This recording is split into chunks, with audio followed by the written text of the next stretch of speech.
샬롬. 여러분 반갑습니다. 주님의 이름으로 환영하고요. 한동안 한국 방문 일정 때문에 우리 토요일날 성경 공부를 한동안 하지 못했지만 이제 이번 주부터 계속 토요일 성경 공부를 여러분들과 함께 진행하도록 하겠습니다. 한번 기도하고 시작하겠습니다. 아버지 하나님, 이제 고린도전서 12장에서 14장에 있는 이 말씀을 통해서 성경에 나타나 있는 은사의 역할이 무엇이고 왜 하나님께서 우리에게 은사를 주셨는지 그 목적과 방향을 분명히 해서 오늘 이 은사에 대해서 더 이상 오해가 없도록 하나님께서 성경 공부 내내 하나님 함께하여 주시되 이 전하는 종에게도 지혜와 명철을 주시고 또 듣는 모든 심령들에게도 하나님 알아들을 수 있는 아버지 하나님 학자 같은 귀를 허락하여 주셔서 전하는 자나 듣는 자가 다 하나님 앞에서 온전히 전하고 전달받는 귀한 성경 공부가 되게 하옵소서. 예수님 이름으로 기도드렸습니다. 아멘. 예, 반갑습니다. 우리 같이 함께 볼 성경 말씀은 고린도전서 12장 1절에서 3절입니다. 여러분 다 성경을 펴놓고 함께 했으면 좋겠습니다. 12장입니다. 고린도전서 12장 1절에서 3절 제가 봉독해 드리겠습니다. 형제들아, 나는 너희가 영적인 은사들에 관해 무지하기를 원치 아니하노라. 너희도 알거니와 너희가 이방인이었을 때에는 말 못하는 우상들에게 이끌림을 받은 대로 끌려갔느니라. 그러므로 내가 너희에게 알게 하노니 하나님의 영으로 말하는 사람은 누구라도 예수를 저주받았다고 말하지 아니하며 또 성령에 의하지 아니하고는 누구라도 예수를 주라고 말할 수 없느니라. 아멘. 우리가 일반적으로 이렇게 은사에 관해서 어떤 분들은 이렇게 본인에게 이런 은사들이 나타나니까 하나님께서는 은사를 주셨습니다. 하나님 은사를 이렇게 활용합니다. 은사는 반드시 하나님께서 교회의 영광과 그 다음에 복음을 위해서 쓰십니다. 라고 주장하는 분이 계시는가 하면 또 반대로 이렇게 하나님께서 보여주시는 여러 가지 이렇게 은사는 좀 보이는 영역이거든요. 그러니까 하나님께서 보이지 않게 하나님은 말씀으로도 충분하시다. 이렇게 주장하시는 두 부류의 사람들이 일반적으로 있죠. 그러나 내가 성경을 보고 말씀만 보인다고 해서 하나님께서 은사를 통해서 교회를 세우고 계시는데 굳이 아니라고 부인하는 것은 사실 성경의 일부는 인정을 하지만 일부는 인정하지 않겠다는 이야기에 불과하기 때문에 그들의 주장은 옳지 않습니다. 또 하나, 또 은사를 이렇게 많이 사용을 하다 보니까 본인에게 많이 나타나다 보니까 이렇게 말씀에 대한 이해가 부족해서 또 이 말씀에 대해서는 등한시하고 은사를 더더욱 가까이 대하는 것조차도 사실 둘 다 옳지 않은 것이죠. 하나님께서는 말씀도 하시지만은 은사를 통해서도 하나님을 증거하고 계신다는 것입니다. 저는 이 고린도전서 12장부터 14장까지 아마도 긴 시간이 될 것 같습니다. 분량이 굉장히 많습니다. 제가 준비한 페이지만 해도 대략 90페이지 정도가 되니까요. 아마 많을 겁니다. 대략 1시간 반 정도 강의를 지금까지 쭉 해봤을 때 한 6페이지 내지는 한 7페이지 정도를 제가 여러분들에게 토요일날 해왔거든요. 그렇게 봤을 때 약 4개월 정도 걸릴 것 같아요. 이 은사에 대해서 쭉 공부를 하다가 은사의 종류가 뭐가 있는지 기본적인 부분들만 좀 다루고 그 다음에 은사의 오용까지 반드시 오용을 다뤄야 돼요. 은사는 어떤 부분이 이 은사가 이런 장점이 있다면 이런 단점이 있다는 이 단점을 공부하지 않으면 우리가 이 단점이 나타나고 있는데도 캐치를 못합니다. 오늘 여기 본문에 아주 중요한 이 은사에 대한 기본적인 얘기를 하고 있어요. 그러니까 여러분 성경 공부할 때 꼭 성경을 펴놓으시고 펜을 들고 제가 이 부분은 꼭 체크를 하십시오. 중요한 이야기입니다. 라는 부분을 여러분 함께 체크해 주시면 좋겠네요. 자, 오늘 1절과 3절이 1시간 반 분량 되나라고 생각하겠지만 굉장히 중요한 부분입니다. 이게 바로 은사의 서론에 속하는 부분이거든요. 자, 한번 보시죠. 형제들아, 이제 나는 너희가 영적인 은사에 대해서 무지하기를 원치 않는다. 여기다 메모하십시오. 은사에 대해서 무식하기를 원치 않는다는 것입니다. 알고 있어야 한다는 것입니다. 알아야만이 은사의 역할을 알게 되고 은사가 주는 혜택을 알 수 있기 때문에 무지하기를 원치 않는다. 너희도 알거니와, 자, 너희가 이방인이었을 때는 말 못하는 우상에게로 끌려갔다. 이렇게 말 못하는 우상, 여기도 체크를 하십시오. 우상은 말을 못합니다. 하나님은 말을 하지요. 어떤 차이가 있느냐, 오늘 다 설명을 해드리겠습니다. 자, 그러므로 내가 너희에게 알게 하노니, 자, 하나님의 영, 자, 하나님의 영은 말씀도 주시고 은사도 활용하십니다. 그래서 하나님의 영으로 말하는 사람은 누구라도, 보세요, 하나님의 영은, 모든 성경은 성령의 감동으로 됐다고 했습니다. 그럼 여기서 성경도 하나님의 영에 의해서 기록된 것이죠. 은사도 다음 주에 하겠습니다만, 자, 4절에 보니까 다양한 은사들이 있으나 성령은 동일하니 이렇게 얘기를 해서 7절에도 보니까 각 사람에게 성령의 나타나심을 주신 것은 유익을 주심이라. 그러니까 이 은사도 분명히 하나님의 영에 의해서 나타나는 하나님을 증거하는 증거라고 말씀하고 있습니다. 말씀도 그렇지만은 은사도 그렇다. 이렇게 얘기를 하고 있는 것이죠.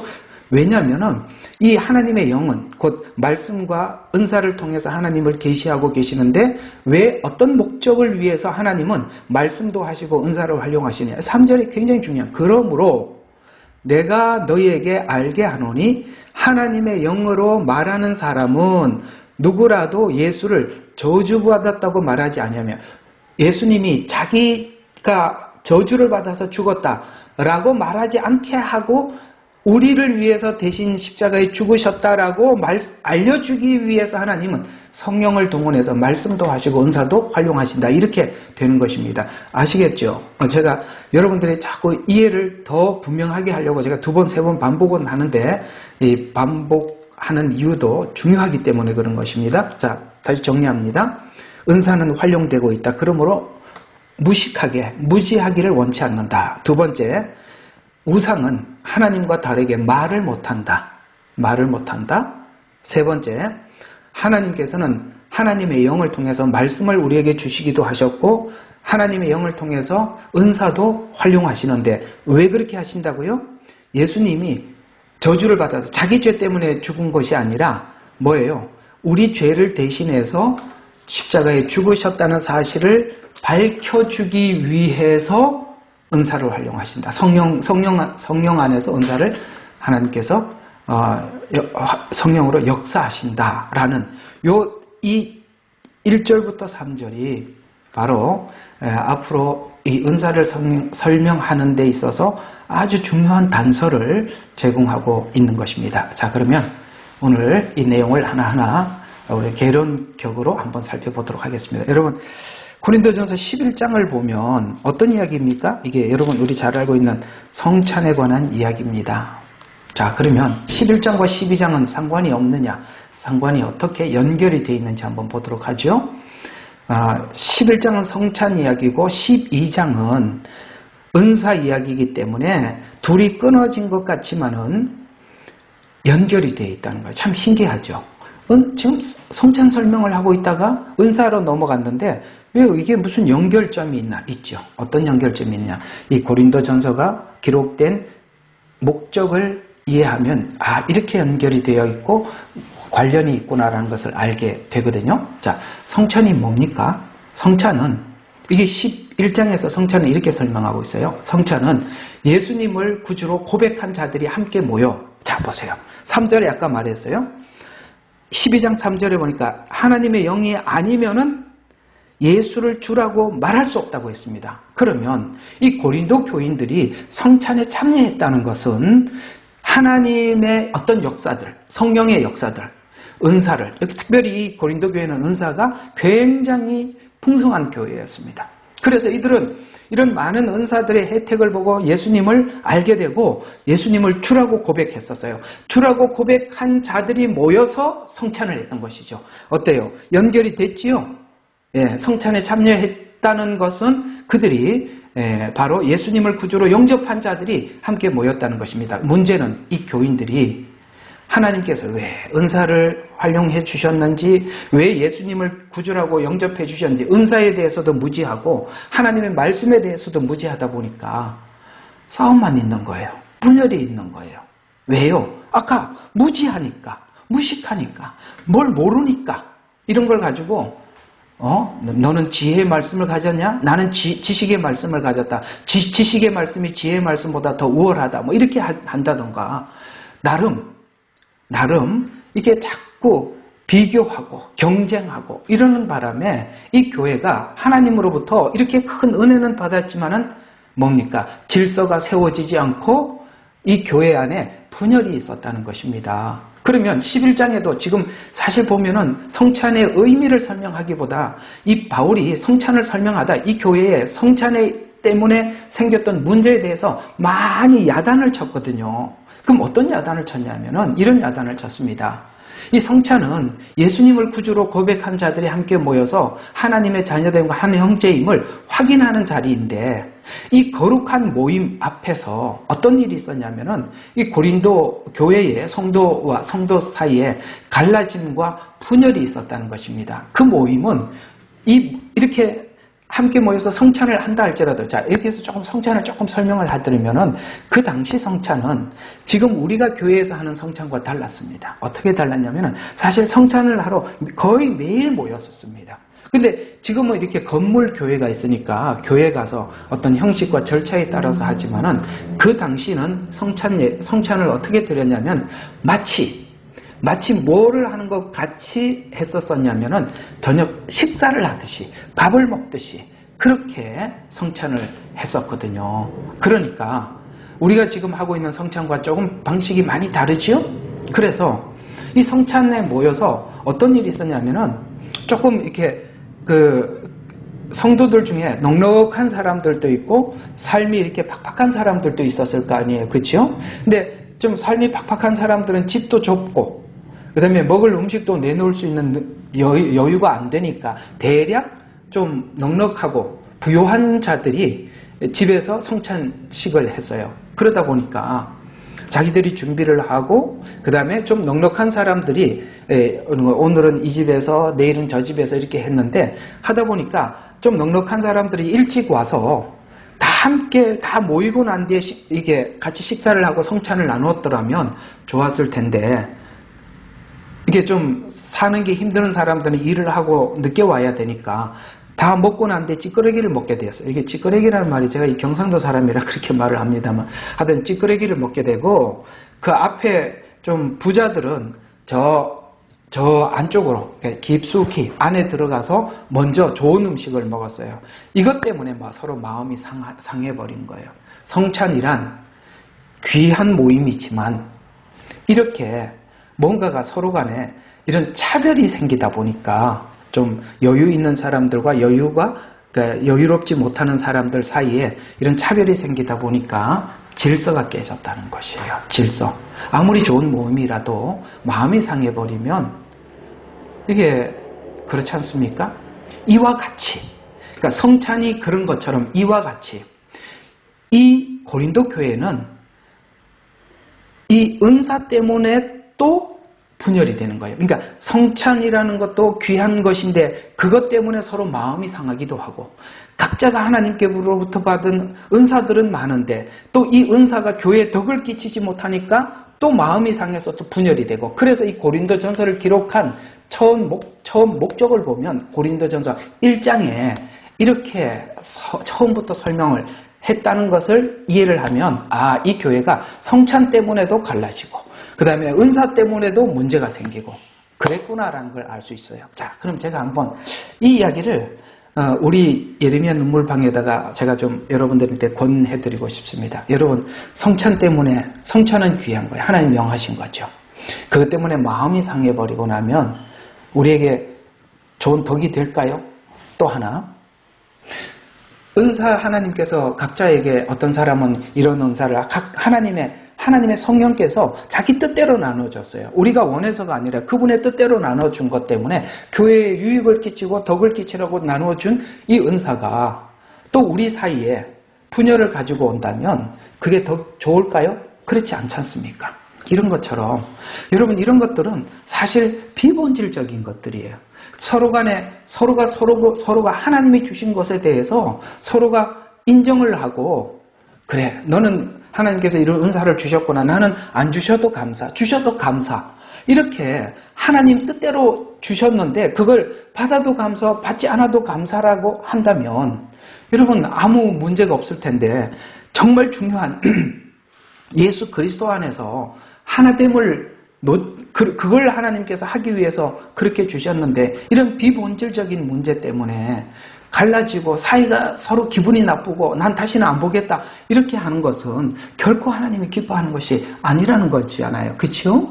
이와 마찬가지로 여러분 사랑하는 여러분 이렇게 비본질적인 것 때문에 야 나는 은사를 인정하는데 너는 인정하지 않아. 그래서 난 너하고 함께 할 수 없어. 여러분 이건 정말 어린아이처럼 유치한 이야기라는 이 말입니다. 그게 아니지 않습니까? 그거보다 진짜 중요한 것은 우리가 같이 고백하는 예수 그리스도는 진정한 우리의 구주가 되십니다. 오늘 주라고 고백하기 위해서 하나님이 주신 보조수단에 불과한데 이 보조수단이 도리어 주가 되어서 교회에 분열을 가지고 온다면 그건 하나님이 원하는 바가 아니죠. 이런 걸 가지고 따지기 시작하면 우리는 고린도 교회가 되어버려서 다 이렇게 나누어지는 거예요. 그래서 고린도전서 1장 12절에 처음부터 이 글을 쓰게 된 목적을 이렇게 이야기하고 있습니다. 너희에게 다툼이 있다는 것이라. 여러분 다툼이 있어요. 성찬 때문에 다툼, 그 다음에 뭐예요? 은사 때문에 다툼.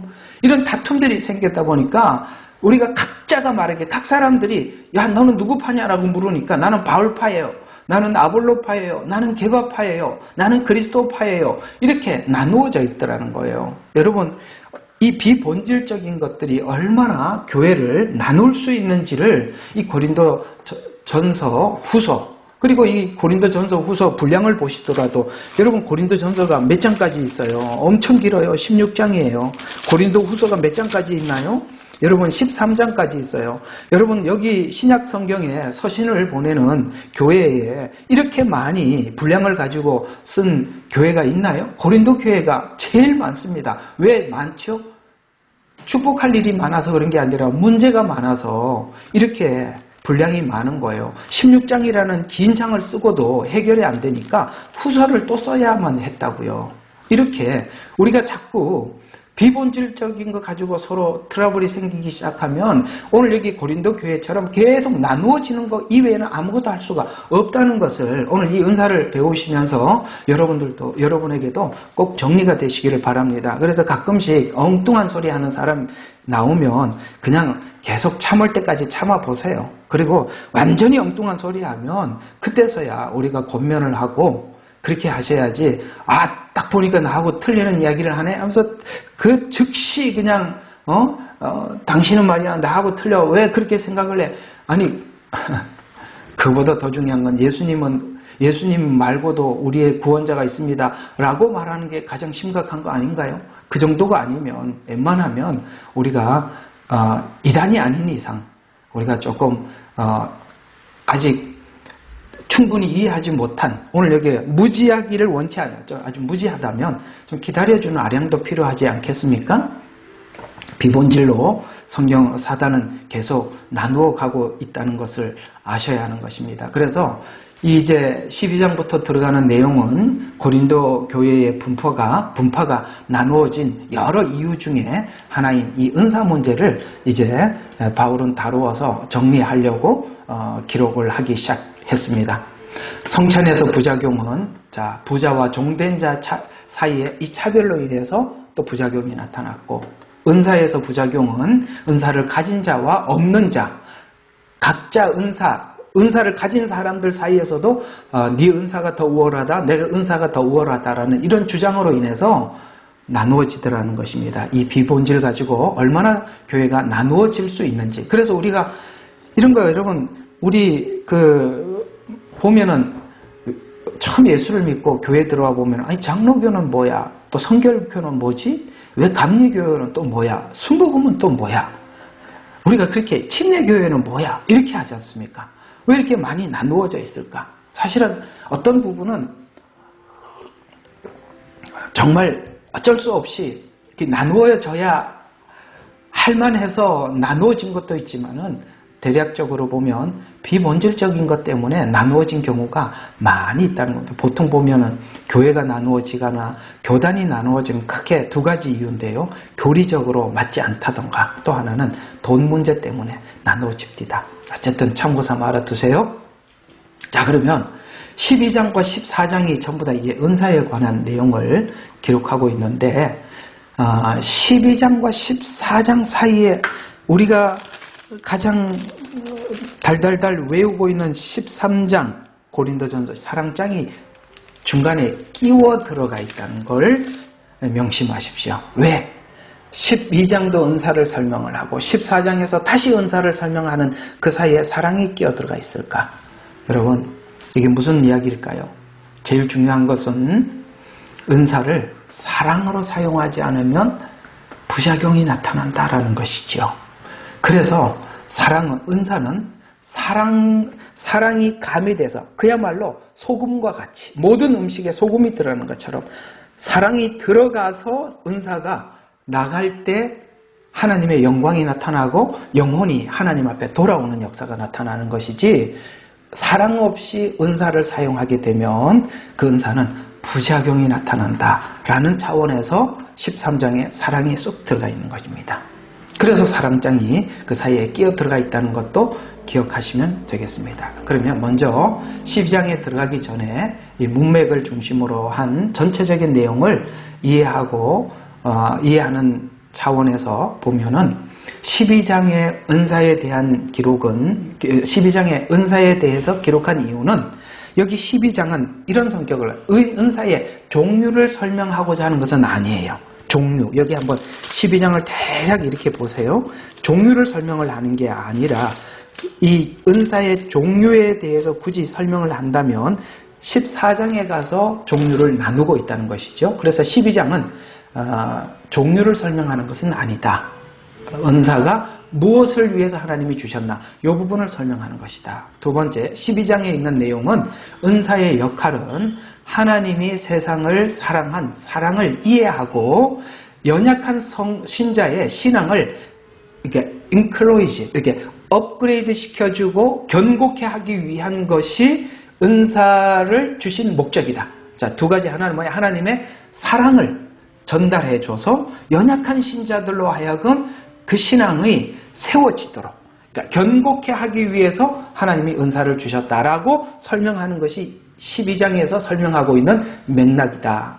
그래서 주신 은혜의 사랑을 실천하는 신자로서 거듭나게 하기 위해서 돕는 역할에 지나지 않는다. 은사는 그게 주가 아니라 돕는 역할에 지나지 않는다. 이걸 설명해 주기 위함이고, 또 세 번째로 12장이 기록한 목적은 은사는 성도가 하나 되기 위해서 좀 더 설명하면 예수님의 몸인 교회를 세우기 위해서 주신 것이다. 그러니까 은사를 활용을 했는데 교회가 세워지지 않으면 부작용으로 나타납니다. 오용이 굉장히 중요하다 그랬어요. 그럴 바에는 차라리 은사가 동원되지 않는 게 낫다 이 말이죠. 교회가 세워지지 않고 성도가 세워지지 않을 것 같으면 차라리 은사를 사용하지 않고 그대로 두는 것이 훨씬 더 유익하다. 아시겠습니까? 또 네 번째로는 성령님의 뜻대로 주신 것이라는 것이다. 성령님의. 그래서 우리가 이런 거 있잖아요. 우리가 이런 말들을 하죠. 하나님 앞에 방언을 구하면, 나는 지금 방언을 너무 하고 싶어. 그래서 하나님 앞에 방언을 열심히 구하면 하나님이 방언을 주신다라는 말은 성경에 없어요. 당신의 뜻대로 주시는 것이니까 내가 구한다고 주는 게 아니라 구해도 하나님이 뜻이 없으면 받을 수 없는 거예요.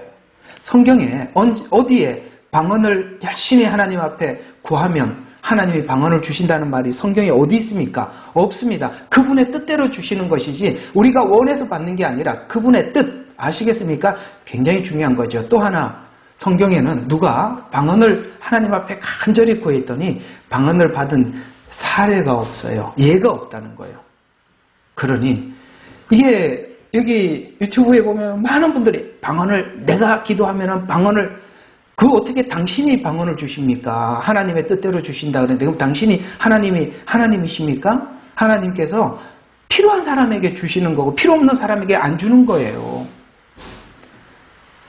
이런 부분들은 사실은 성경에 없는 것들을 사람들이 자꾸 이렇게 만들어내서 그 사람들 그렇게 혼란스럽게 만드는 거예요. 왜 그까지가 별것도 아닌 방언이 뭐 과거에 있었고 지금은 없다. 뭐 여러분 그것도 어디 가서 충분히 좀 이해를 하고 그런 말씀을 하셔야지. 누가 그런 말을 하더라고 해서 나는 그렇게 생각하는데 정말 그렇게 하지 마세요. 성경에 누가 무슨 말을 하더라도 성경에서 보이지 않으면 그건 그 사람의 이야기에 지나지 않는 것이지 그 사람이 성경은 아니지 않습니까? 여러분 각 개개인이 하나님으로부터 받은 계시도 성경 위에 올라갈 수는 없는 거예요. 성경이 가장 명확한 하나님의 뜻을 밝히는 것입니다. 성경이 없으면 없는 것이고 있으면 있는 거고 성경이 이렇다고 하면 그것이 진리입니다. 아시겠죠? 그래서 성령님의 뜻대로 주신다라는 거 꼭 기억하시기 바랍니다. 자, 그래서 이와 같이 고린도 전서에 기록된 은사장의 초점은 위의 관점에서 기록되었음을 넘어서지 않는 한도 내에서 12장을 설명을 하도록 하겠습니다. 자, 그러면 왜 인간은 우상을 섬기려고 하는 건가? 라는 부분을 여기 말 못하는 우상에게로 이끌림을 받는 대로 갔다라고 말하는 이 말 못하는 우상을 왜 사람이 섬기느냐? 그리고 우상이 사람을 막 이끄는데 이상하게도 우상이 이끄는 대로 끌려가는 게 또 인간이라는 거예요. 이 말이 참 신기하죠. 우리 한번 2절 한번 보세요. 우리가 알거니와 너희가 이방인이었을 때, 이거 하나님을 모를 때라는 이야기가 되는 건데요. 하나님을 모를 때 이상하게도 그럼 하나님을 모르면 신이 없다고 생각을 해야 정상인데 이 가짜가 신이다라고 나와서 이게 말 못하는 우상이 와서 막 우리를 막 이끌어 가는데 이상하게 거기 끌려가더라는 거예요. 왜 인간이 그렇게 미련하냐? 이게 우상인테도 이렇게 이끌려갈 만큼 이렇게 인간이 기가 막히는 인간인가? 그렇습니다. 기가 막히죠.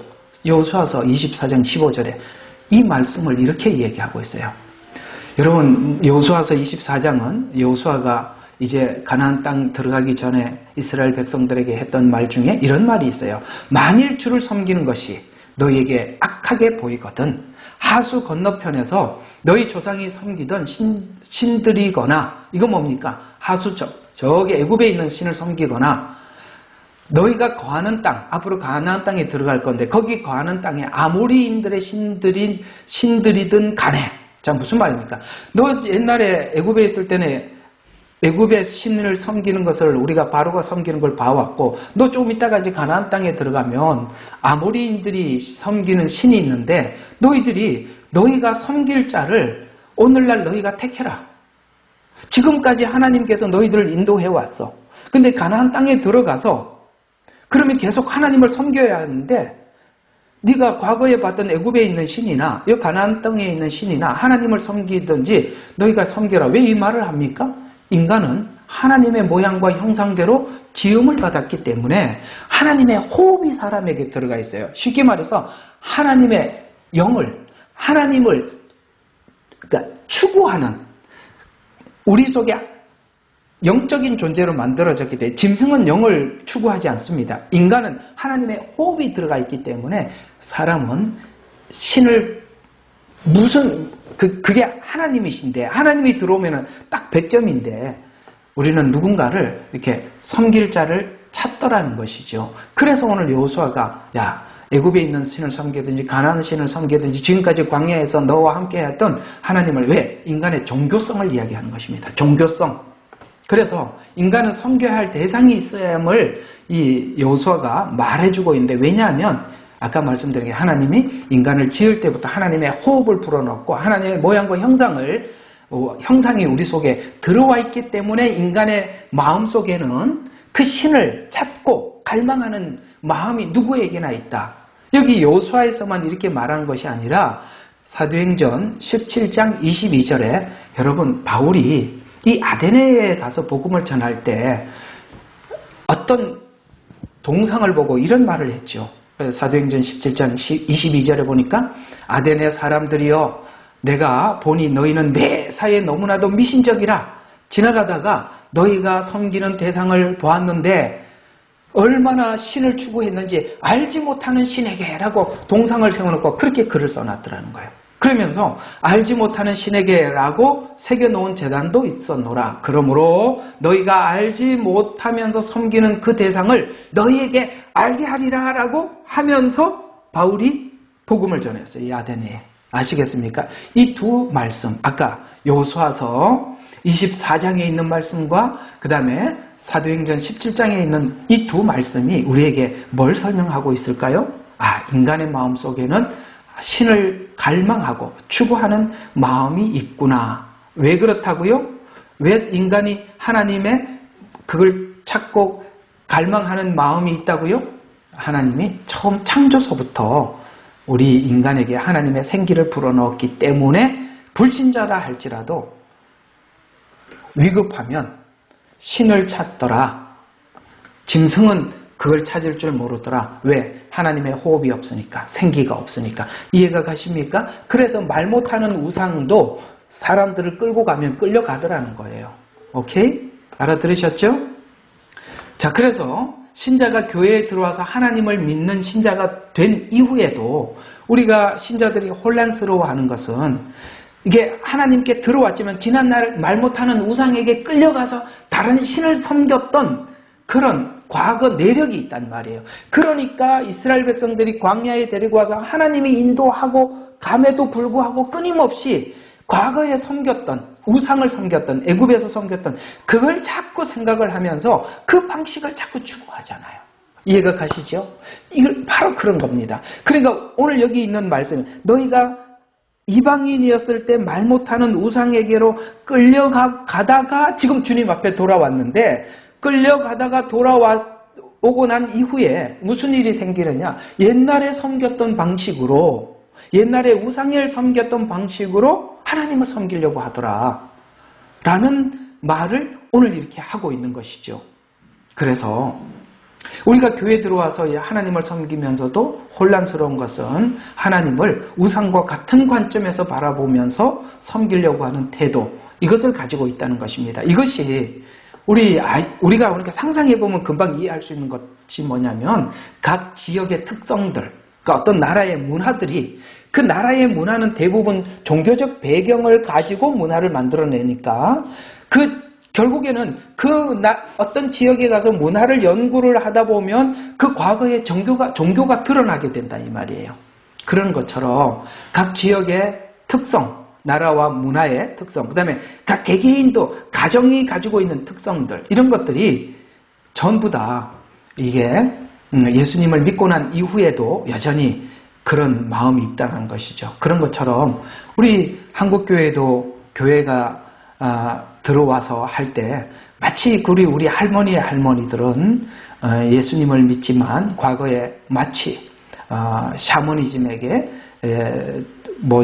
그게 샤머니즘에게 가서 뭘 빌고 그렇게 하듯이 또 그래서 옛날에는 주일이 되면 목욕을 하고 새벽에 그 얼음을 깨고 머리를 빗고 세수를 하고 정성을 다해서 하나님 앞에 나가서 예배를 드리고, 우리 옛날에 또 이렇게 헌금을 할 때도 다리미로 이렇게 다려가지고 빳빳하게 만들어서 정성을 다해서 이것이 하나님을 섬기는 예라라고 이야기를 하고 그렇게 했던 우리 과거 할머니들의 이야기를 들어보신 적이 있으시죠? 그게 왜 그렇다고요? 과거에 섬겼던 어떤 신과 하나님이 누군지 모르니까 그게 그대로 넘어온. 그래서 우리도 벌써 3대, 4대로 넘어오면서 이런 부분들이 많이 정리가 된 건 사실입니다만, 우리는 과거에 말 못하는 우상을 섬겼던 그것과 하나님이 어떤 분인지에 대해서 새롭게 알아가는 이 과정 속의 혼란.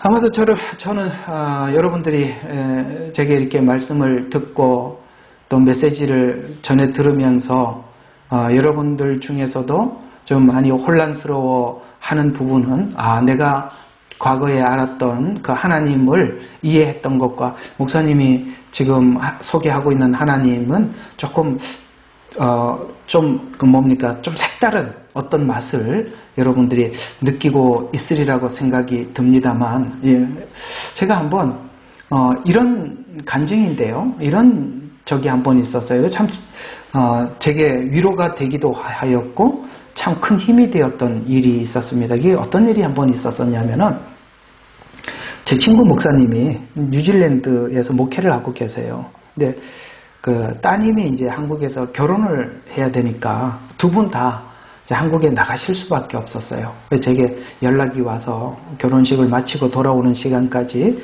뉴질랜드에 있는 교회를 좀 돌봐달라. 그래서 좀 오래전 이야기입니다만, 이제 사모님께 저희 교회를 우리 교회는 사모님이 좀 계시니까 좀 하라 그랬고, 저는 이제 뉴질랜드 가서 얼마 동안 좀 하고 왔어요. 그때 어떤 분을 만났어요. 그때 저에게 굉장히 큰 위로가 되었던 사건이 하나 있었는데, 이분은 이제 제가 가서 이제 그 교회 가서 설교를 할 때, 이분은 그 교회 성도는 아니었습니다. 그러나 그 교회 제 친구 목사님, 동기 목사님하고 그 사모님도 목사님이세요. 두 분 다. 그래서 잘 아는 분이었어요. 근데 그분은 참 기도를 많이 하셨던 분이더라고요. 근데 저희 교회 제가 갔을 때 오셨어요. 그래서 이분이 이런 간증을 합니다. 제가 목사님, 제가 집에서 기도를 하는데 저보고 이 교회를 가라고 그래서 왔습니다. 라고 하면서 하나님께서 기도 중에 이런 말씀을 하셨다고 그래요. 너가 지금까지 들어보지 못했던 새로운 하나님에 관한, 나에 관한 말씀을 들을 기회가 있으니까 네가 그 교회로 가서 이렇게 저녁마다 제가 성경 공부를 했는데 그 참석하라는 하나님의 그런 음성을 듣고 왔다고 그래요. 그때 제가 별 생각이 다 들었습니다. 그분에게 하셨던 것, 지금까지 네가 배웠던 그런 하나님을 넘어선 또 다른 나에 대해서 소개해주는 내 종이 왔으니까 거기 가서 성경 공부를 해라 라고 해서 오셨다고 하셔서 내가 지금 이렇게 전하고 있는 메시지가 조금 보통 보편적으로 이렇게 많이 하는 이야기가 아니라 또 다른 하나님의 어떤 세계를 제가 설명을 하고 있는 그런 하나님의 부르심을 받은 종이구나 라는 것을 제가 그분을 통해서 알게 되었고, 참 많이 그게 위로가 되었어요. 내가 이게 사람들이 못 알아듣는 이야기를 내가 혼자서 떠드나 이런 생각을 하다가 그분이 그 이야기가 제게는 하나님 참 감사합니다. 제게 또 이런 특별한 하나님께서 또 다른 하나님에 관한 또 다른 세계를 설명하는 그런 부분을 열어주셨군요 라고 저 참 굉장히 위로받았고 굉장히 기뻤었습니다. 그런 적이 한번 있었어요. 어떤 차이, 여러분 과거에 우리가 알았던 그 하나님이 하나님의 세계는 이쪽 세계도 있고 또 다른 세계도 있어요. 욥기가 그런 얘기죠. 하나님이 1장 2장에서 이해하고 있는 그 하나님이 욥이 이해하고 있는 하나님의 전부였습니다. 죄를 안 짓고 경건하게 살고 틀림없이 하나님의 율법 그 계명을 철저하게 지키는 것, 그것이 하나님을 믿는 우리의 전부다 이렇게 생각을 하고 있었는데, 하나님은 어떻게 합니까? 욥에게 은혜의 세계가 있다는 것, 아까는 율법의 세계 속에서 하나님을 봤다면 은혜의 세계가 있다는 것을 하나님은 이 고난과 깊은 씨름을 통해서 그 과정을 넘어서서 끝 무렵에, 그러니까 욥기 후반부에 하나님의 은혜의 세계를 활짝 열어주시죠. 하나님의 세계는 닫힌 세계도 있고 열린 세계도 있고, 우리가 알고 있는 하나님의 세계는 부분이지만은 하나님의 세계는 방대하죠. 그래서 사랑을 설명하다 너희가 부분적으로 알고 부분적으로 믿으나 라고 이야기하는 것처럼 우리가 부분을 믿을 때가 있지만 실상 하나님의 세계는 너무나도 광대한 하나님의 세계가 있다는 것, 여러분 공감하시지요? 바로 이런 부분들이죠. 우리가 처음에 예수를 믿을 때는 지난날 우상을 섬겼던 방식으로 또 다른 우상과 같은 또 다른 하나의 신일 것이다 라고 생각을 했다가 그것이 깨지죠. 하나님의 세계가 더 넓고 깊고 방대한 세계가 있다는 것을 우리 하나님이 문을 활짝 열어 제키는 것이 바로 욥기 이야기입니다. 이런 것처럼 하나님의 나라는 그런 우리의 개인적인 문화적 성향을 뛰어넘고 개인적인 어떤 방식과 성향을 훨씬 뛰어넘어서 우리가 하나님 대심의 세계 속으로 우리가 초대를 받았고 그 속으로 우리가 쭉 깊이 들어가고 있는 중일 것입니다.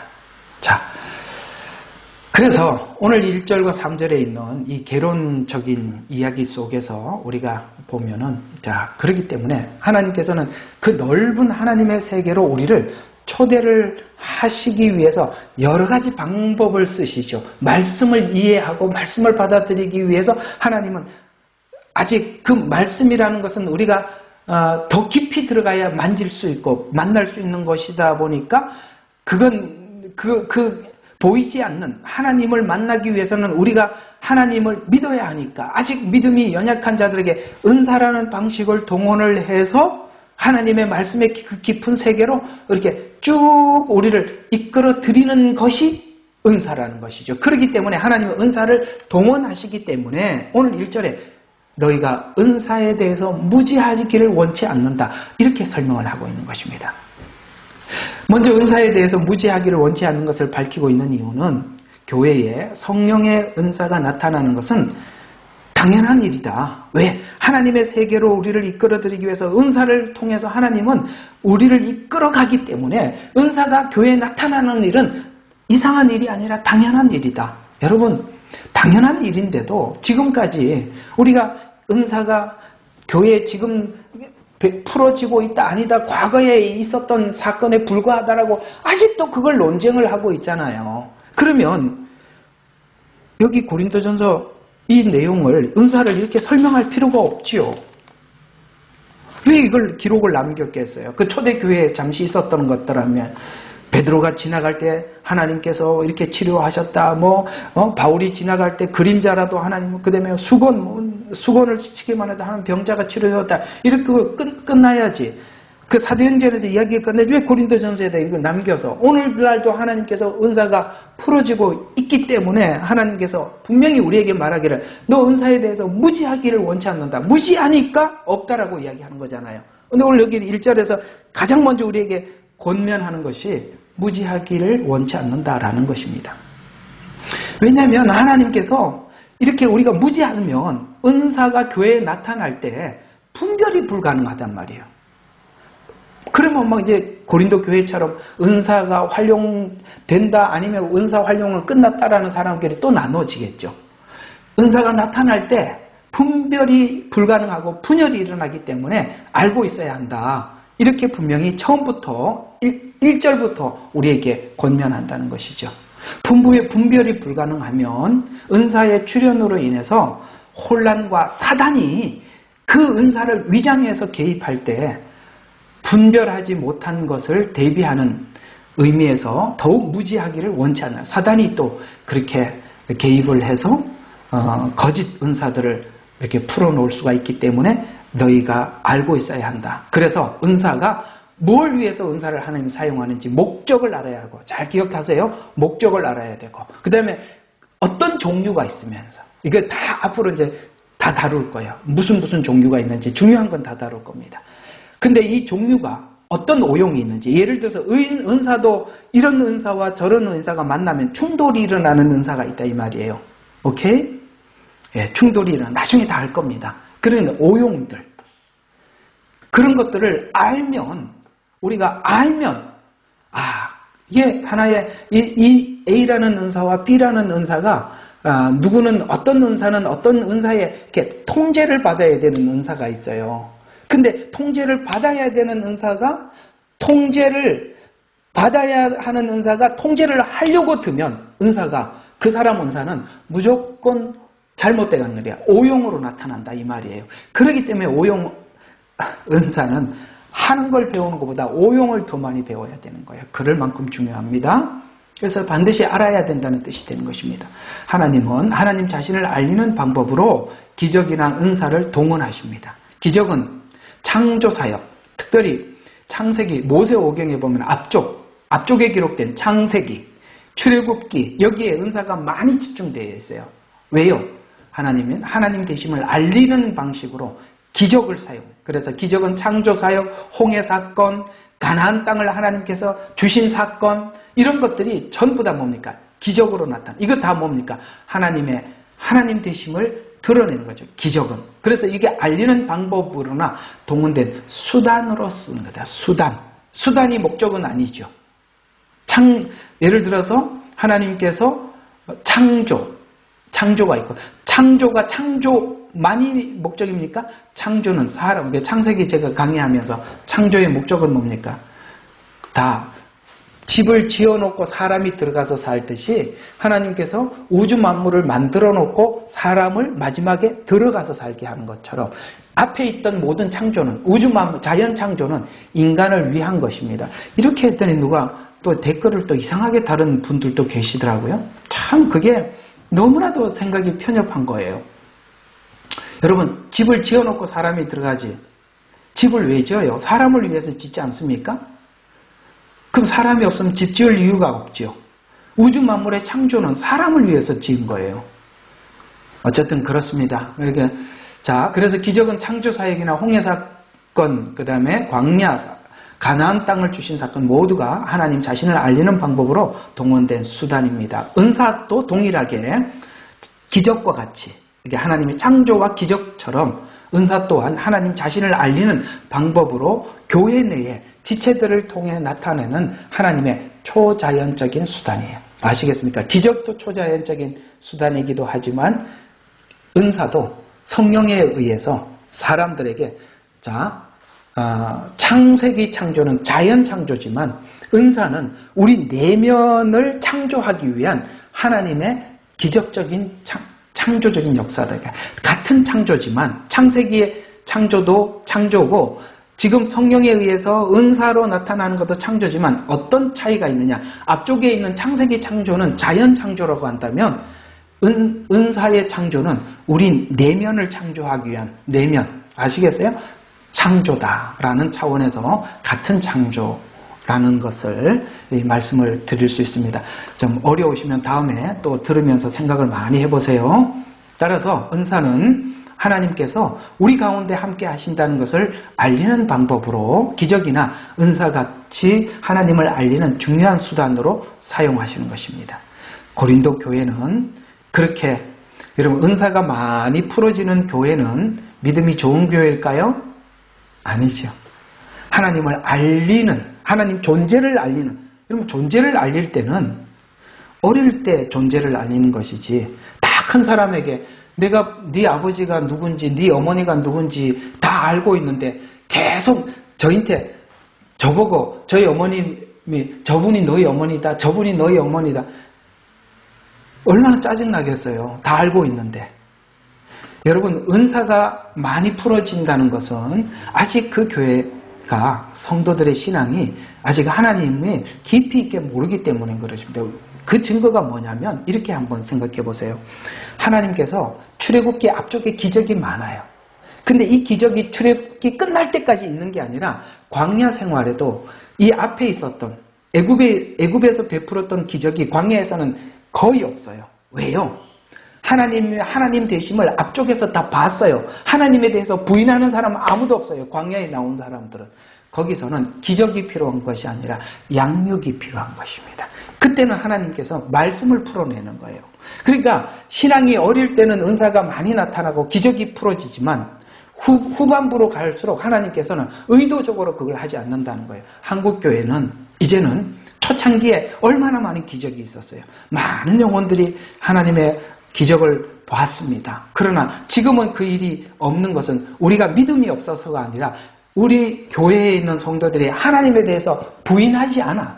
이제는 하나님이 있다 없다 문제가 아니라 하나님 자녀답게 살아야 되는 게 문제예요. 그래서 고난도 많고 말씀을 하나님 계속 고난을 통해서 말씀을 우리에게 심어주시는 것입니다. 이제 이 관계를 사도행전도 똑같아요. 앞쪽에는 기적이 많아요. 후반부로 갈수록 양육하는 이야기가 나오듯이 교회가 아직 들어가지 않은 그런 오지에는 하나님 기적을 많이 베푸시기도 하시지만 그러나 반대로 그렇지 않는 곳에는 하나님께서 더 많이 은혜를 말씀으로 양육하는 것입니다. 우리 한국교회는 이제 기적을 넘어서서 우리가 말씀으로 양육받아야 될 시간이고, 그 말씀도 이제는 정말 옛날에 했던 그런 어린아이나 먹는, 젖이나 먹는 그런 영양가 없는 그런 말씀이 아니라 우리는 단단한 음식을 먹어야 할 시기가 된 것입니다. 그래서 고린도 교회에 은사는 있었지만, 은사가 의도하는 바인 하나님이 우리와 함께 하신다는 것, 그리스도의 사랑을 아는 것이 목적인데, 그들은 은사에 대해서 무지해서 서로가 자기 은사의 우월성을 자랑하다 보니까 하나가 되는 것으로 가지 못했어요. 그래서 앞에 1장 12절을 보니까 이게 파가 나누어진 거예요. 하나 되는 것으로 가지 못했다. 어때요? 은사가 제대로 활용된 겁니까? 문제가 있는 거죠.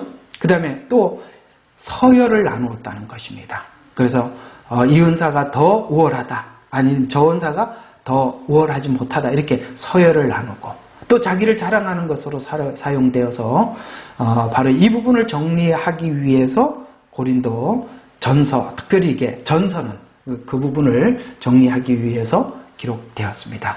그래서 이것에 대해서 알아야 하는 것은 당연한 것입니다. 왜냐하면 자신에게 두드러지게 나타나는 은사가 없다 할지라도 하나님께서 일하시는 방법인 은사가 목적하는 바, 그 역사에 대해서 우리가 지식을 가지고 있어야, 우리가 내게 은사가 나타나지 않더라도 은사는 하나님이 이런 목적을 위해서 주신다라는 것을 알 때 우리는 혼란스럽지 않기 때문에 그런 것입니다. 자, 그 다음에 2절을 보면 우리가 알거니와 이방인으로 있을 때 말 못하는 우상에게 이끌림을 받은 대로 끌려가다. 아까 서두에 이 부분을 잠깐 여러분들에게 짚어드렸습니다만 요거 좀 할 말이 좀 많은 부분이거든요. 자, 이건 뭐냐면 인간이 신을 찾아가지만 하나님이 아닌 우상을 섬길 때 특징을 오늘 본문은 정확히 설명을 하고 있어요. 아까 신을 찾는 마음이 우리에게 있다 그랬어요. 그런데 하나님을 만나보려면 아무 문제가 없는데 그 하나님을 만나지 못하면 이런 문제가 생긴대요. 오늘 2절에 보니까 하나님과 대비되는 우상의 규정을 짓고 있어요. 오늘 이 성경 공부 주제가 그런 이야기죠. 하나님과 우상의 대비가 오늘 주제입니다. 오늘 2절이 그 얘기입니다. 그래서 보니까 말 못하는 우상, 그 다음에 말씀이신 하나님, 굉장히 대비가 되죠. 우상은 말을 못해요. 근데 하나님은 말씀이라고 해요. 왜 그러면은 우상은 말을 못할까요? 우상은 왜 말을 못할까요? 그는 계시를 할 수가 없습니다. 인간에게. 왜냐하면 우상은 없는 거니까. 가짜니까. 어떻게 말을 할 수 있겠어요? 없는 신인데. 그 다음에 또 왜 말을 못합니까?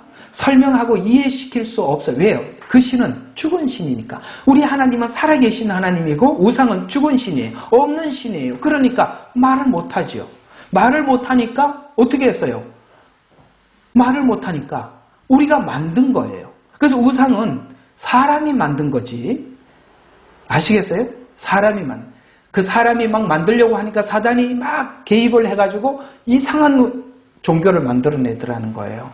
그렇게 만들어진 것이지 그는 당연히 계시할 수 없습니다. 아는 게 없고 죽은 신이고 없는 신인데, 그러다 보니까 여러분, 사람이 만들면, 여러분, 하나님이 만든 기독교는 순종하는 종교예요. 순종은 뭡니까?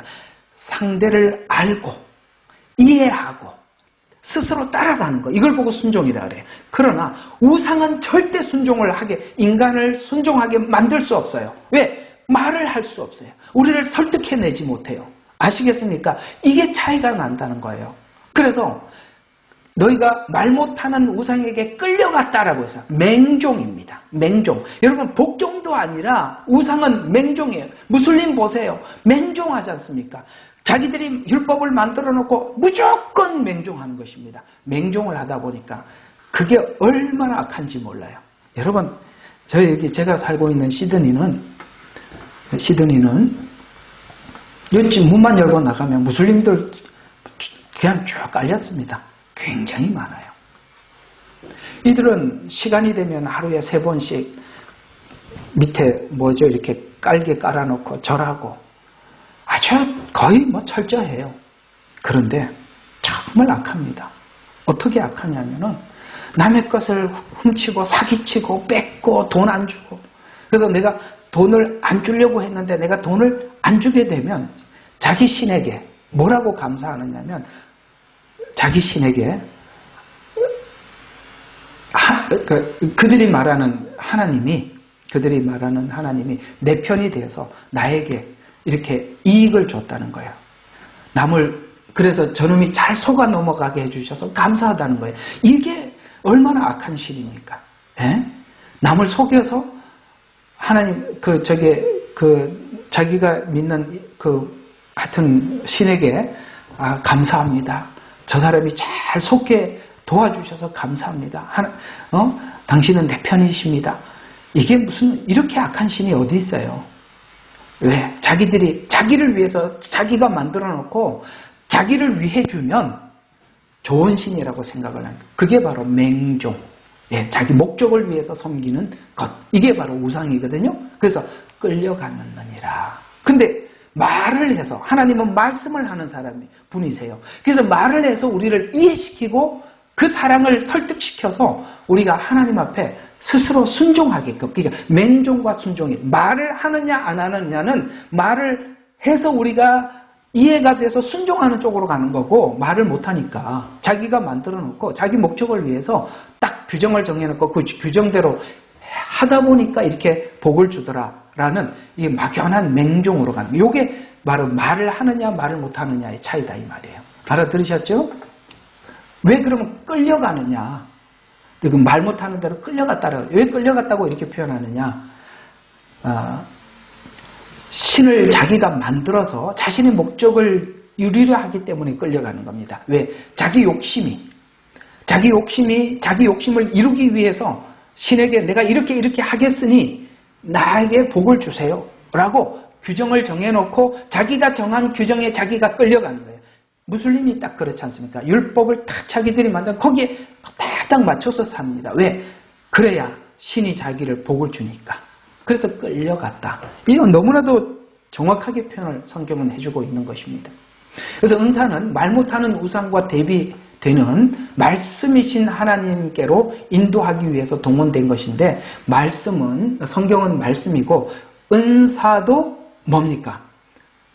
말의 은사가 있다는 거예요. 나중에 이제 분류를 하겠습니다만 말의 은사가 있더라. 이렇게 성경을 통해서 말씀하시는 이유는 설득하고 이해시켜서 우리가 하나님과 가까워지고 또 우리가 서로가 믿음이 연약한 지체들을 함께 데리고 하나가 되게 하기 위해서 하나님이 말을 하신다는 거예요. 그래서 말 못하는 우상에게 이끌리는 이유는 인간이 가진 하나님의 형상과 모양을 닮은 신적 요구, 아까 말씀드렸던 것처럼 그래서 신을 인간이 만들고 거기에 따라가게 되더라라는 것입니다.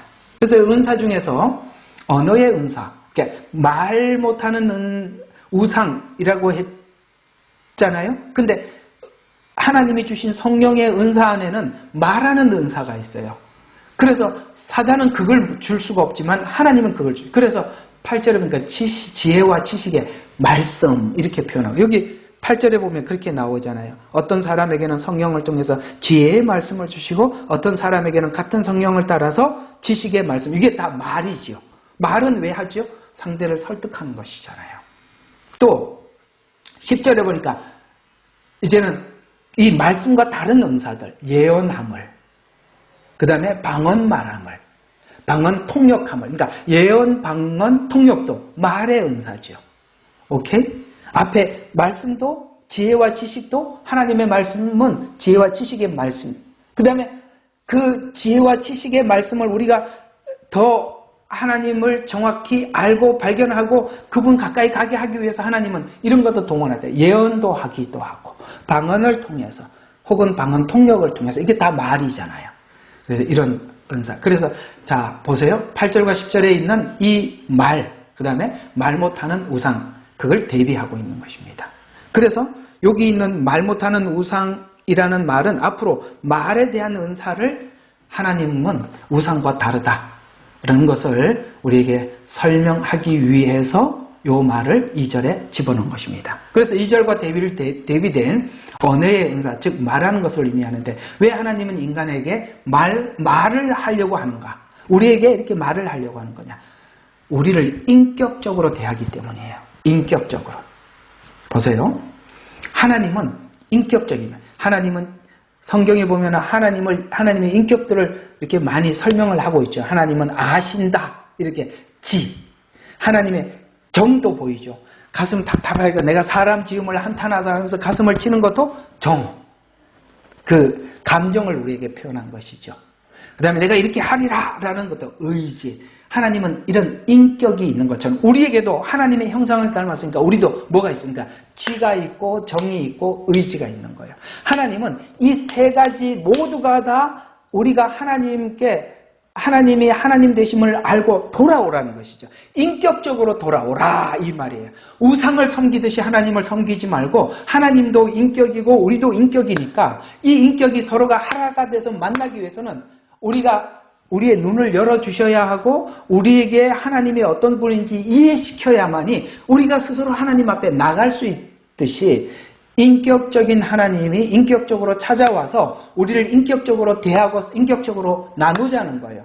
그래서 신앙이 인격화되지 않으면 지적이고 감정이 하나님 앞에 드려지고 의지적이지 않으면 하나님과 관계가 없는 거라 이 말이에요. 그래서 신앙은 인격적인 것입니다. 우상은 인격적이질 않아요. 왜? 말이 없는데 무슨 이해를 할 수 있습니까? 어떤 감정이 표현되겠으며 의지만 남아있죠. 왜요? 자기가 원하는 걸 받아내려고.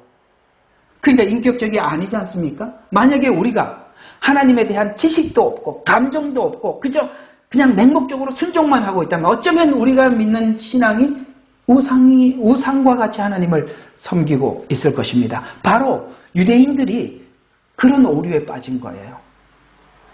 그들은 매우 종교적이죠. 철저하게 안식일을 지키고 11조를 하나님 앞에 드리고 예수님이 오셨을 때 분명히 너희가 11조까지 정말 나누고 하나님 앞에 안식일을 철저하게 지키고 이런 건 의지만 있어요. 의지는 있는데 뭐가 없어요? 하나님이 누군지 몰라. 그 다음에 하나님을 향한 감정도 없어. 그러니 마치 우상을 섬기는 거, 회칠한 무덤 것 같고 왜 그런 말을 하셨어요? 인격적이지 않다는 거예요. 여러분의 가슴 속에 있는 예수님은 이 지정의 인격적으로 주님을 사랑하고 따라가고 있습니까? 우리 스스로 한번 물어볼 필요가 있죠. 그래서 언어로 대화를 하신다는 것입니다. 그래서 구약에서는 선지자들을 세워서 계속 하나님이 말을 전달해 주었어요. 그래서 구약은 하나님의 말을 우리에게 전달해 주었고, 그러나 그렇게 쭉 사람을 대언해서 설명을 하다가 때가 참에 예수님께서 성육신 하셔서 우리에게 직접 말씀을 해주셨어요. 그것이 바로 구약에서 하셨던 그 말씀의 주인공이 빛으로 오셔서 그 다음에 이 세상에 있는 것 상태가 어떤지 확 드러내주시고 밝혀주셨어요. 그게 바로 요한복음 1장 14절입니다. 우리 잘 알고 있는 성경 구절이에요. 자, 그 말씀은 뭡니까? 그러니까 지금 요한복음에 예수님이 오셨을 때 이야기니까 그 말씀은 구약에 있던 선지자들의 입을 통해서 말했던 그 말씀이 빛으로 왜 빛으로 왔습니까? 지금 세상은 어둡다 이 말이에요. 그러니까 빛이 와야만이 세상이 어떤 상태인지 확 밝혀주고 있는. 그래서 빛을 비춰주시니 다 알겠더라. 그 말씀이 우리에게 오셔서 그래서 육신이 되어 옛날에는 사람을 통해서 말을 하다가 직접 오셔 육신이 돼서 그 말이 육신이 돼서 우리 가운데 거하심으로 우리가 그 영광을 보니 그러니까 하나님이 눈을 열어주시고 빛을 비춰주시니까 우리가 그 빛이 보여. 예수님이 보이더라. 그래서 딱 보니까 우리가 독생자의 영광입니다. 그리고 그 독생자의 영광 안에 뭐가 있어요? 은혜가 충만하고 진리도 충만합니다. 이렇게 하나님 앞에 고백하더라는 거예요. 은혜가 뭡니까? 우리의 죄를 무조건 용서하시는 자비로움. 오케이? 십자가가 하나님의 은혜지요. 그리고 그 은혜를, 자비를 진리 가운데 해결하셨다. 공의롭게 우리가 죽어야 될 자리에 예수님이 죽어 주심으로 진리, 공의롭게 죽어 주셔서 하나님의 은혜도 충만하고 진리도 충만합니다. 놀랍게도 이걸 아셔야 돼요. 이쪽이 충만하면 저쪽은 충만하지 않는데 이것도 충만하고 저쪽도 충만한 거예요. 은혜도 충만하고 진리도. 여러분, 이 둘 다 동시에 충만할 수는 없어요. 그러나 이 하나님의 공의와 사랑이 은혜도 충만하게 만들고 진리도 충만하게 만들었는데 그 두 개가 처음에 십자가에서 두 개가 보여요. 은혜도 충만하고 진리가 충만하게 보이는데 그게요, 요한복음 1장 14절에서 이렇게 설명을 하다가 16절에 가서 이상한 말로 끝이 나요. 우리가 그의 충만한 데서 받았으니, 잘 들어요. 은혜 위에 은혜로라. 이거 앞에는 뭐라 그랬어요? 은혜와 진리가 충만하다 그러다가 16절에 가서는 은혜 위에 은혜. 참 이런 말씀이 우리 마음을 울컥하게 만드는 거예요. 울컥하게. 마음이 이렇게 탁 하면 탁 이 말을 읽으면 이렇게 목이 탁 맥히잖아요. 하나님은 우리를 공의롭게 심판할 것은 감추어 놓고 그 은혜가 그 위에 다시 은혜가 더하더라. 은혜 위에 은혜로라. 여러분, 이게 복음입니다. 왜 지금까지 하나님께서 구약에 있는 선지자들 통해서 뭘 약속했어요?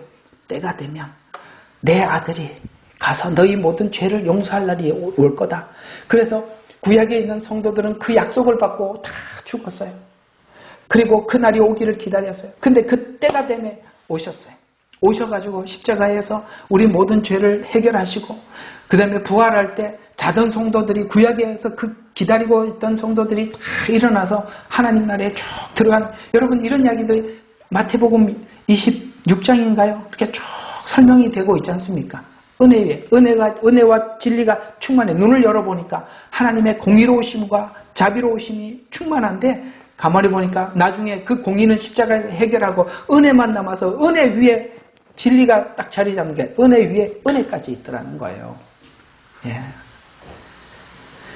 결국 하나님께서는 바로 이런 이해를 하게 하기 위해서 말씀과 은사를 동원해서 하나님의 사랑을 우리에게 전달해 주고 싶은 거예요. 그래서 은혜와 진리, 그 결론이 은혜 위에 은혜를 밝히고자 하는 것이죠. 그래서 말씀과 은사는 바로 성육신과 십자가의 비밀을 증거하기 위해서 말씀도 하시고 은사도 동원하니까 딱 두 가지 뭐예요?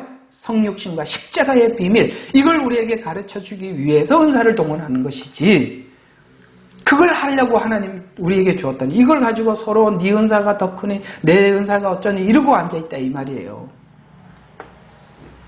그래서 우리는 은사가 뭐 있다 없다 이런 것이 중요한 것이 아니라, 은사가 있더라도 예수님을 밝히는 데 도움이 되지 못하면 사실 그 은사는 역작용이 된다는 것도 명심하시고, 아까 말씀드린 것처럼 역작용이 될 것 같으면 안 하는 게 낫죠.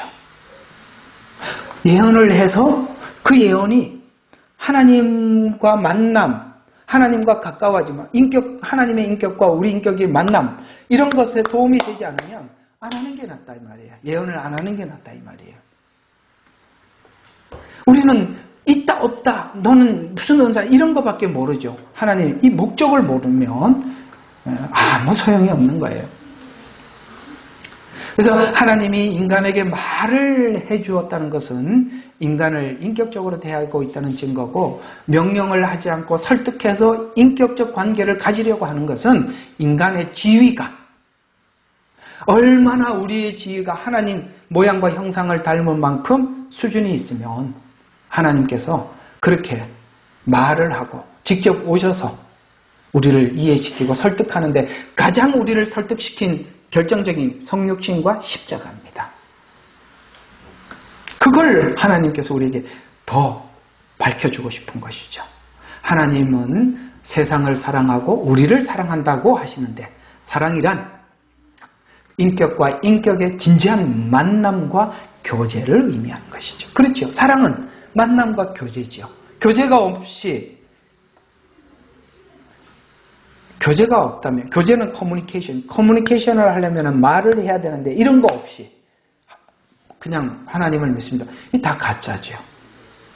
그래서 기적과 은사를 통해서 드러낸 하나님은 그 말씀을 통해서 인격적으로 구체적으로 전달하기 위한 목적으로 기적과 은사는 동원될 뿐. 그래서 이 기적들은 앞쪽에 많이 등장하고 후반부로 가서는 이제 말씀으로 우리를 설득해 나가는 것입니다. 인간은 언어를 사용하고 있기 때문에 하나님은 언어를 통해서 전달하는 방식을 사용하는데, 그래서 예언과 방언의 은사도 하나님의 사랑을 알고 이해하기 위한 안내로서 훌륭한 역할을 감당하는 것입니다. 하나님과의 관계가, 교제가 결여된 관계라면 하나님과의 관계를 맺은 것은 아닙니다. 교제, 참 중요하죠. 그게 인격과 인격의 만남의 가장 만남의 분명한 증거가 바로 교제입니다. 자, 그러면 이 본문이 이 은사를 설명하기 위해서 이렇게 시작하는 이유는 말 못하는 우상이라는 단어를 집어넣어서 우상은 교제가 불가능하다, 이걸 우리에게 전달해주고 싶은 것입니다. 그 이유는 말 못하는 우상이, 그래서 여러분 마태복음 6장에 보면 기도를 우리에게 가르치시다가 이런 말씀을 하신 거 여러분 기억하시죠? 마태복음 6장 7절에 보니까 너희가 기도할 때 이교도들이 하는 것처럼 헛된 말을 반복하지 말라. 이는 그들이 말을 많이 하여야 들으실 줄 생각함이라. 이교도들이 헛된 말을 계속 반복하는 것은 커뮤니케이션이 안 되니까, 신하고 커뮤니케이션이 안 되니까 뭔가 계속 말을 많이 하여야 되는 줄 아는 거예요. 똑같은 말. 그리고 자기가 하는 말도 자기가 뭔 말을 하는지 의미 없는 말들을 계속 반복하는 거예요. 네가 만약에 하나님 앞에 기도를 하는데 중언부언하고, 중언부언이라는 건 뭡니까? 중심 없는 말들. 왜 중심 없는 말들을 하죠? 여러분, 지금 말이라는 것이 내가 가면 오는 게 있고 가고 오고 이렇게 해야 커뮤니케이션이 되는데, 나는 지금 뭔가를 계속 말을 하고 있는데 상대방이 대답을 해주지 않으니까 우리가 중언부언하고 의미 없는 말을 계속 반복하는 거예요. 그게 바로 우상에게 하는 거예요. 우상은 그럴 수밖에 없어요. 그럴 수밖에 없죠. 왜? 대화가 안 되니까. 우리는 하나님 앞에 중언부언하지 않는 이유는 하나님이 우리를 구원하신 이유를 알고 목적을 알기 때문에 거기에 맞춰서 하나님 앞에 구하고, 하나님께서는 어떻게 살아라고 우리에게 분명히 말씀을 해주세요. 그래서 계속 뭐가 되니까 그 기도 안에는 대화가 되는 거예요. 말 못하는 우상이니까 대화가 안 되죠. 만남과 교제, 그리고 깊은 사랑의 관계 형성, 이것이 하나님께서 인간을 향하신 깊은 뜻이다. 그래서 하나님은 말한다, 우상은 말이 없다. 됐죠? 2절. 왜 말이 없는 이야기? 자, 3절 한번 봅시다. 3절은 그러므로 내가 너에게 알게 하노니 하나님의 영으로 말하는 사람은 예수를 십자가의 죽음이, 예수님의 죽음이 자기가 저주를 받은 죽음이라고 말하지 않는다. 그렇게 이해하지 않게 한다. 그 죽음이 나를 위해 죽었다는 것으로 하나님의 사랑으로 안내받게 하기 위해서 하나님께서는 그걸 열어주기 위해서 은사를 사용한다. 이게 오늘 계속 반복되는 이야기입니다만, 이 사실을 아는 것은, 자, 오늘 여기 본문을 보세요. 이 사실을 알기 위해서는 반드시 이 방법 위에는 아무도 나를 위해서 십자가에 죽었다는 걸 알 수 없다. 자, 3절에 보세요. 1, 2절을 딱 설명해요. 그러므로라는 말은 1절과 2절을 설명한 결과잖아요. 결과. 그러므로 내가 너에게 알게 하노니 하나님의 영으로 말하는 사람 누구라도 예수를 저주받았다고 말하지 아니하고 또 성령에 의하지 않고는 예수를 주라고 말할 수 없다. 그렇죠. 이렇게 성령의 안내를 받지 않고는 예수님이 나를 위해서 죽으셨다는 그걸 절대로 인간은 알 수 없다는 것입니다. 그 얘기를 하고 있는 거예요. 그렇죠. 저와 여러분이 예수님을 구주로 고백하고 신앙 고백하는 것은 분명히 성령 안에서 우리가 인도함을 받았기 때문에 그 고백을 할 수 있는 것이죠. 이 사실을 아는 것은 성령으로 하지 않고는 누구도 예수를 주라고 말할 수 없다. 그래서 하나님의 영의 역할은 먼저 예수를 저주받은 자로 여기지 않게 하는 역할이에요. 아시겠죠? 예수를 자기가 저주받아서 죽었다라고 하는. 그래서 하나님의 영이 없는 사람들은 아무리 성경을 연구하고 아무리 성경을 알아도 이건 열리지 않는 거라 이 말이에요. 그건 나를 위해서 죽었다라고 인정할 수가 없다는 거야. 그건 하나님의 영으로만이 인도함을 받는 사람만이 할 수 있는 신앙 고백이다. 이렇게 말씀하고 있는 것입니다. 성령께서 주장하시는 은사의 주된 사역은 예수님을 저주받은 자로 여기지 않게 하는 것, 십자가의 죽음이 나를 위한 것이라는 것을 확인시키는 것, 그래서 십자가의 죽음이 나와 관련 있는 은혜임을 알게 하는 것을 확인시키기 위해서 성령께서 사역하신다라는 것이 오늘 그러므로 라는 말의 결론이라는 것이에요. 그래서 성령님의 사역, 곧 말씀과 은사는 분명한 목적이 있어요. 어떤 목적? 자, 요한복음 14장 26절에 보니까 하나님의 영이 하는 사역에 대해서 이렇게 설명하고 있습니다. 위로자이신 성령을 아버지께서 내 이름으로 보내시리니 그가 너희에게 모든 것을 뭐 한다고요? 가르치시며. 여러분, 성령이 가르쳐주지 않으면 예수님이 나를 위해서 죽으셨다는 것을 모른다. 그래서 성령님이 오셔야만이 가르치시고 또 내가 너희에게 말한 것을 기억나게 하시리라. 오케이? 그래서 성령의 도움으로만이 그게 가능하더라. 그래서 성령님은 아버지께서 내 이름으로 보내신 분으로서 가르침과 예수님의 말씀을 생각나게 하는 일이 성령님의 주된 사역인데, 성령님의 사역으로 인해서 본문과 같이 예수님의 십자가 죽음이 나에게 무슨 의미가 있었던 것인지 알게 되는 것입니다. 실제로 제자들은 예수님께서 십자가에 죽으시기 전까지, 성령님이 오기 전까지는 예수님께서 왜 오셨는지 그 사역과 은혜가 뭔지 몰랐었어요. 그런데 사도행전에서 성령이 임하자 성령 강림으로 인해서 모든 눈이 열리고 정확히 복음을 관통하게 되어서 구약의 선지자들을 통해서 했던 말이 무슨 말인지 그들이 깨닫고 담대하게 사람들에게 외칠 수 있어요. 이와 같이 성령님이 아니고는 성경이 열릴 수가 없는 것이다. 그래서 이와 같이 성령님의 사역은 예수 그리스도에 관하여 정확히 설명해 주어 알고 믿게 해주시는 것인데, 가장 먼저가 예수를 저주받았다고 말하지 아니하는 것으로부터 확인시켜 주어서 예수를 주라고 하는 것까지 알고 확인시켜 주는 사역이 성령님의 사역이다라고 오늘 3절에서 정확히 못을 받고 있습니다. 은사 사역의 목적 어딘지 알겠죠? 그래서 이 완전한 신앙 고백을 위해서는 성령님의 사역이 필연적인데, 이 필연적인 사역 방법이 은사라는 것을 통해서 나타납니다. 한 가지 신뢰를 들어보면 이 베드로가 마태복음 16장 16절과 17절에 주는 그리스도의 살아계신 하나님의 아들입니다 라고 고백을 했습니다. 그때 예수님은 극신앙 고백에 이렇게 대답을 하시죠. 바요나 시몬아, 내가 복이 있도다. 이를 너에게 나타난 것은 혈과 육이 아니라 하늘에 계신 나의 아버지시니라. 분명히 하나님께서 그걸 알려주셨다. 근데 이때는 하나님이 직접 가르쳐 주었지만 나중에 사도행전에 성령님이 오시자 성령님이 이걸 가르쳐 주신 것입니다. 그래서 하나님의 영이 아니고는 이 고백을 할 수 없다라고 분명히 말씀하고 있어요. 그래서 이렇게 예수님 말, 혈과 육으로는 불가능하다 이렇게 말씀하신 것은 인간이 아무리 연구를 해도 하나님께서 열어주지 않으면 이 고백은 할 수 없는 거야 이렇게 말씀하신 것이죠. 이와 같이 성령 사역의 본문대로 표현한다면 은사 사역은 결국 그 초점이 예수 그리스도는 구원자임을 증거하는 것임을 확인할 수 있어요.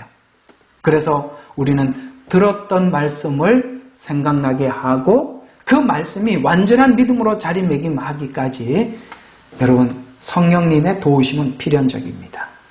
성경을 여는데도 필연적이고 은사도 그것을 위해서 하나님이 동원하신다라는 이야기입니다. 자, 오늘 짧지만 1절부터 3절까지 마치 개론과 같은 성격을, 은사가 무엇인가라는 부분을 여러분들에게 말씀을 드렸는데, 결론적으로 말씀을 드리면 은사와 기적은 하나님께서 우리와 함께 계심을 증거하는 사역입니다. 함께 하신다는 것은 우리 믿음과 신앙의 성숙이 미비하고 부족한 인간에게 그저 우리에게 그냥 맡겨둔 것이 아니라 하나님께서 이 은사를 우리에게 동원하신다는 것은 우리를 간섭하시고 아주 친밀한 사랑 안에서 우리를 이끄신다는 증거로 하나님께서는 은사를 혹은 말씀을 열어주시는 것입니다. 또 은사 사역의 주체는 하나님께서 보내신 영, 곧 성령님이십니다. 성령님은 은사를 통해서 하나님을 나타내 주시고 나가서 하나님 말씀을 생각나게 해주시는 분입니다. 우리는 말씀을 듣고 그 말씀을 가지고 기도해야 하고 기도 없이는 결코 말씀을 정확히 소화해 낼 수가 없습니다. 말씀을 전하는 자나 그 다음에 듣는 자 사이에서 성령님의 특별한 인도하심 없이는 결코 말씀이 자신의 삶에 온전하게 될 수 없습니다. 그래서 전하는 자도 성령을 의지해서 하나님의 말씀을 전해야 하고 듣는 자도 성령의 의지해서 말씀을 들을 때 그 말씀이 우리에게 온전히 자리 잡게 되고 여러분의 신앙은 종교적인 신앙이 아니라 인격화된 신앙으로 우리 하나님 앞에 다가설 수 있다는 것이에요. 자, 오늘 1절과 3절이지만 짧은 절이지만 여기에 있는 단어 하나하나 참 중요한 메시지를 전달해 주고 있으므로 잘 기억했으면 좋겠습니다. 우리 1절부터 3절까지 다시 한번 중요한 부분만 제가 한번 강조하고 마치도록 하겠습니다. 형제들아, 이제 나는 너희가 영적인 은사에 관해서 무지하기를 원치 않는다. 이제 아시겠어요?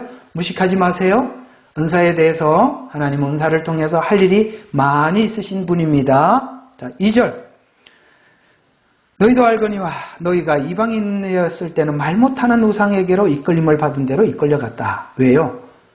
죽은 신이니까, 없는 신이니까, 말을 못하니까 우리가 만들어, 신화를 만들어. 그래서 규정을 정하고 규칙을 정해. 왜? 신을 감동시키려고. 그러면 될 것 같아서. 그 말 못하는, 계시를 못 해주니까 사람이 만들어. 그래서 성경은 계시고 타 종교, 기독교 이외에는 모든 종교는 신화입니다. 아시겠어요? 신화화. 왜 신화로 만들 수밖에 없죠? 말을 못하니까. 3절. 그러므로 내가 너희에게 알게 하노니. 왜 하나님은 이렇게 은사와 기적과 말씀을 동원하시느냐?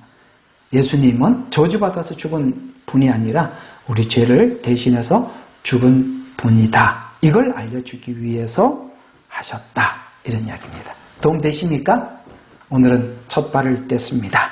다음 주에는 이제 이 은사의 통일성, 다양성, 조화 이런 부분들에 대해서 다른 것 같지만 굉장히 다양하지만 그것이 통일되어 있고 상당히 조화돼요. 왜 그러냐? 구약 성경을 보면 구약 성경이 대략 한 1400년 정도 기간에 의해서 쓰여졌어요. 전혀 다른 배경, 전혀 다른 그 시간에 기록되었지만 내용이 통일성이 있죠. 전혀 다르지만 왜요?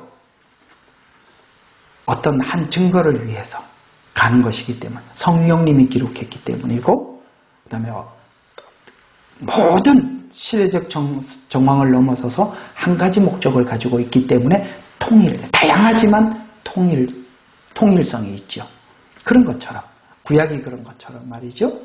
신약 안에 있는 은사도 다양한 은사들이 있지만 통일되어 있어요. 왜 통일되어야 할까요? 목적이 같기 때문에 그런 것입니다. 이거 다음 주에 여러분들과 하도록 하겠습니다. 기도하고 마치죠. 하나님, 오늘은 고린도전서 12장 1절과 3절을 통해서 좀 반복하면서 말을 했지만 이 은사가 무엇을 위해서 주신 것인지 우리가 먼저 은사의 목적에 대해서 우리 함께 나누었습니다. 주님은 분명히 교회에 은사를 동원해서 바로 하나님 예수 그리스도를 또 우리를 구원하기 위해서 역사하실 터인데 무지하지 않기를 바란다고 말씀하셨습니다. 그렇습니다. 은사가 풀어질 때 우리가 알고 있으면 이것이 하나님의 역사고 무엇을 위해서 하는구나 라고 알게 되겠지만 모르면 사단이 와서 우리를 속일 때 우리가 알지 못하게 됩니다. 그러므로 이번에 이 은사를 공부하면서 사단이 아버지 하나님의 은사를 활용할 때 사단이 속이지 못하도록 분별할 수 있는 지혜와 명철을 허락하여 주옵소서. 감사합니다. 예수님 이름으로 기도합니다. 아멘.